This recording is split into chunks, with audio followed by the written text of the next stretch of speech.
En fait, ce que vous savez pas, c'est que moi, je me vois dans le retour caméra et que je sais maintenant que c'est pas la folie, mais je vois pas en détail à quoi ressemble ma tête. Mais dès qu'après qu'on met tout ça sur l'ordinateur pour faire le montage, on découvre la vraie tête. Et là, c'est un cauchemar. Bon, je sais que je dois finir par me couper les cheveux un jour ou les coiffer, mais croyez-moi, c'est pas d'actualité. J'ai quelque chose de plus important actuellement. Il s'agit de l'épisode numéro je sais pas combien de l'actu des Lions de l'Atlas générique.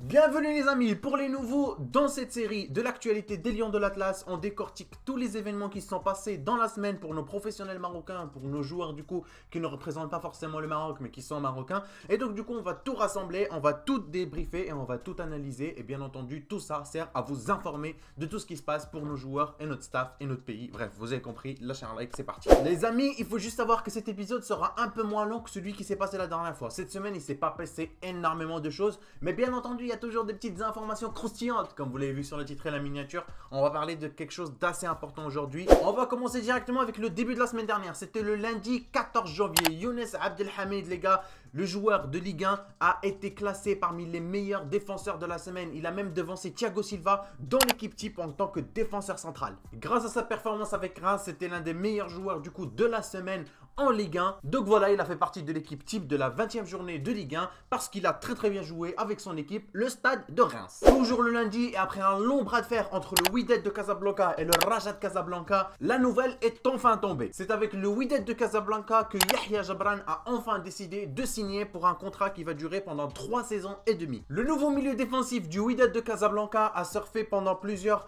années dans plusieurs championnats. Enfin, en l'occurrence, le championnat marocain du coup la Botola et le championnat de l'Émirat Arabes Unis, je sais pas comment il s'appelle. Bref, ne me tenez pas préjudice. Alors, il a joué au Beni Mellal en 2014-2015, du coup le Raja de Beni Mellal. Il a joué pendant 2016-2017 à la Mouloudia d'Oujda. Par la suite, il a enchaîné le Hassaniya d'Agadir et le Diba Fujairah en Émirats Arabes Unis. Pour l'instant, on va voir ce qu'il va valoir avec le Wydad de Casablanca, en espérant que ce sera une bonne recrue pour les prochains matchs. On va parler de Soufiane Boufal, les amis. Mardi 15 du coup décembre, non, mardi 15 janvier.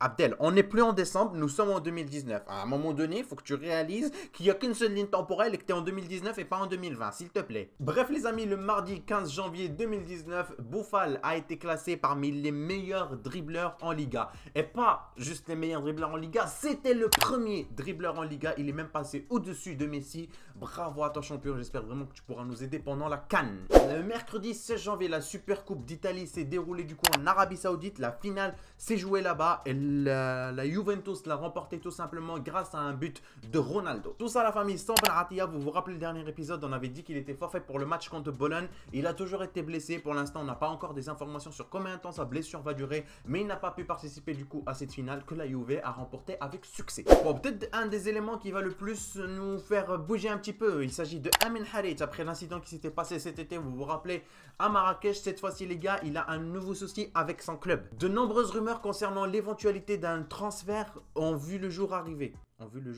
Des nouvelles rumeurs ont vu le jour arriver. Non, en vrai, ça veut dire un truc. Non, je croyais que j'avais dit de la merde, mais non, en vrai, ça veut dire un truc. En raison de son comportement et de son manque de concentration, il paraît que le Schalke voudrait bien se séparer de lui. Attention, ça ne reste que des rumeurs, donc allez pas crier dans la barre des commentaires. Il s'agit de rien d'officiel pour l'instant. Harit est encore chez Schalke, mais il s'agit de certaines rumeurs comme quoi le joueur pourrait partir à cause de son manque de concentration et de son comportement puéril. Donc voilà, allez, vous savez quoi? Un petit challenge, allez tous chercher la signification du mot puéril et mettez-le moi dans les commentaires. Et il faut que chacun ait une autre définition que l'autre. Faut pas que vous ayez tous la même, faut pas que vous alliez tous sur Wikipédia, ça marche pas comme ça. Mais attendez les gars, le souci c'est que Schalke voudrait bien se séparer de lui, mais en ce moment-là, au sein du club, il y a énormément de blessures. Alors il y a Mbolo qui est blessé, il y a Burgstaller, il y a Mendil, il y a Bentaleb, il y a Serdar, il y a Sané. Serdar. Mais du coup, Schalke aimerait bien se séparer de lui sur la longue terme, mais pour l'instant ce serait un petit peu impossible vu que c'est le seul créateur de jeu qui existe encore et qui n'est pas forfait. Ça les arrange, ils préfèrent lui donner une chance de se ressaisir dans l'espoir qu'il leur serve peut-être. Dimanche dernier, Schalke a repris les matchs, ils ont joué du coup contre Wolfsburg, ils ont réussi à s'imposer et c'était sur nos deux joueurs marocains, Mendil qui est forfait comme on l'a dit et Harit qui l'a été également. Ah, pour le vendredi 18, wallo, Makain, wallo, Laqraya, wallo, الكورة والو حكومة والو Odima والو Alors le samedi 19, il y a eu la plupart des matchs de nos professionnels marocains. On n'a pas compté vraiment des bons matchs de la part de nos Marocains. Ils n'ont pas forcément fait des prestations de folie, des buts, des passes décisives ou même des récupérations, des sauvetages. Ils ont fait des matchs moyens. Je vais quand même vous donner du coup les matchs qui se sont déroulés avec les joueurs qui ont joué du coup dans les équipes. Enfin les joueurs marocains, et du coup le score qui correspond à ces matchs. Alors on va commencer en première ligue. Wolverhampton, du coup Romain Saiss qui joue à Wolverhampton a joué contre Leicester. Wolverhampton ont réussi à gagner 4-3. Très difficile victoire, bon, vous le voyez au score, mais ils ont réussi quand même à s'imposer. Boutaïeb, la récente recrue de Zamalek, a joué contre du coup une équipe qui correspond à son pays. Il s'agissait du coup de l'Etihad Tanger et ils ont réussi du coup à gagner 3-1. Qui a gagné? C'est Boutaïeb. Hein. C'est Zamalek qui ont gagné 3-1. Vous êtes bien au courant si vous suivez la Botola. Eitz Ben Nasser avec son équipe Monaco ont concédé à une défaite 1-5. Voilà, c'était contre Strasbourg qui ont réussi à gagner. Rachid Alioui, l'attaquant de Nîmes, n'a rien réussi à faire du coup contre Toulouse et l'équipe a perdu 1-0. En ce qui concerne de Sofiane Boufal, il a joué contre du coup Valencia avec son équipe le Celta Vigo et ils ont également perdu 2-1. On va finir par notre jeune joueur Hakimi qui a joué du coup avec Dortmund contre Leipzig et ils ont réussi à gagner 1-0. Il reste toujours du coup en tête du classement de la Bundesliga avec 6 points de plus que le Bayern de Munich. On arrive à l'information qui va peut-être tous nous faire un petit peu vibrer et nous interpeller. Le dimanche 20 janvier 2019, Hervé Renard a déclaré que le Maroc, l'Algérie, la Tunisie et la Côte d'Ivoire, enfin avec d'autres pays bien entendu, seront tous et toutes les équipes des outsiders de cette CAN, de cette Coupe d'Afrique. Alors, qu'est-ce que ça veut dire les amis?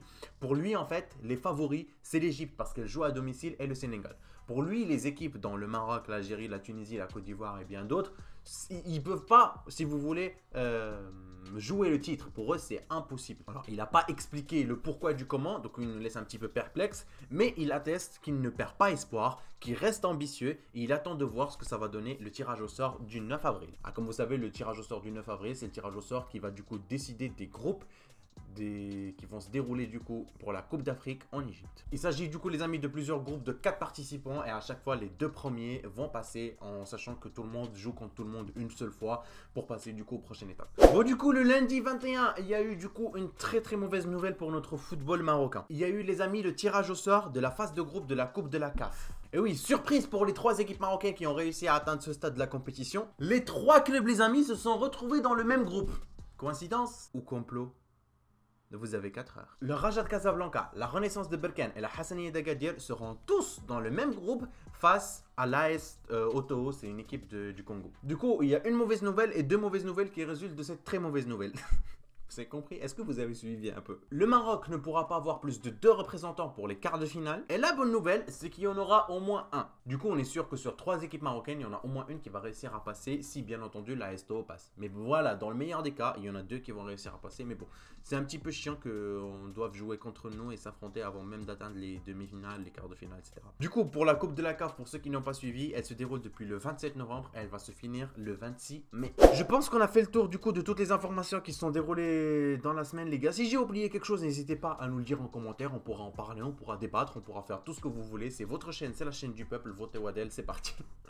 Vraiment, je dois me représenter pour les prochaines élections. Bref, on va arrêter sur ce la famille. N'hésitez pas à mettre un gros pouce bleu, à partager la vidéo si ça vous a plu, à nous échanger du coup en commentaire quelle a été votre pire et votre meilleure nouvelle de la semaine. C'était Wadel, prenez bien soin de vous, ciao.